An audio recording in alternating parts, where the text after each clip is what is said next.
Hi everyone, welcome to goldfries, and in today's video I'm going to talk about the latest concern of everyone, which is the coronavirus and how it's going to impact us in this computer industry. Now, I'm not going to talk into details about what these pathogens are, where they're from. They are just those details are beyond me. You can read it at reputable source on what it is. I'm sure you guys know more than me right now. But what I'm going to highlight to you is that due to this virus, and it has gone into declared an emergency state now by the WHO, so you can guess what's coming.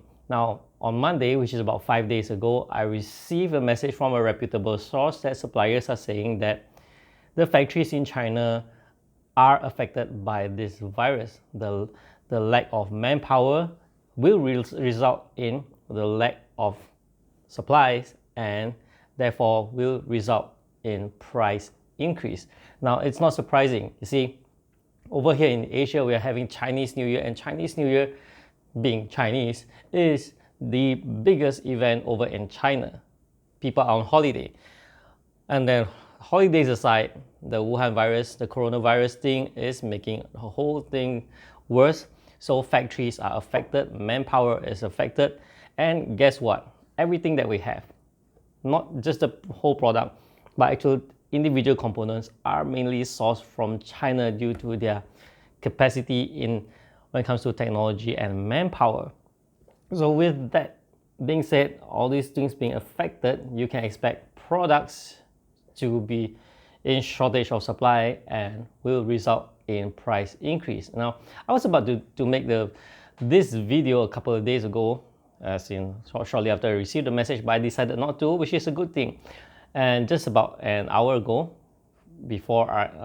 just before this recording, I received another message saying that factories in China will start operating earliest 10th February, and some news said it'll operate at 13th. Well, that's some factory that is said to start operating on the 13th, but whether it's 10th or 13th, it's 10 days to 2 weeks from now, and that is based on the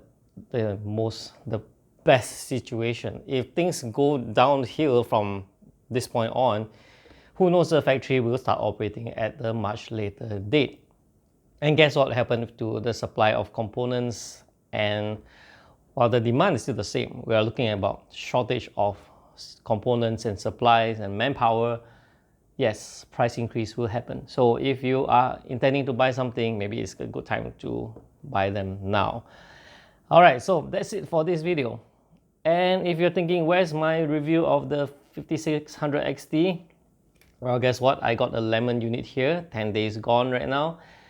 I'll be getting a replacement unit probably next week. I've already spent 5 hours troubleshooting this one to make sure it's not an issue on my part. So yeah, waiting for AMD to send me another unit. All right, that's it for this video. Thank you for watching, guys, and I'll see you in the next one. Do remember to subscribe to my channel if you haven't. Bye bye.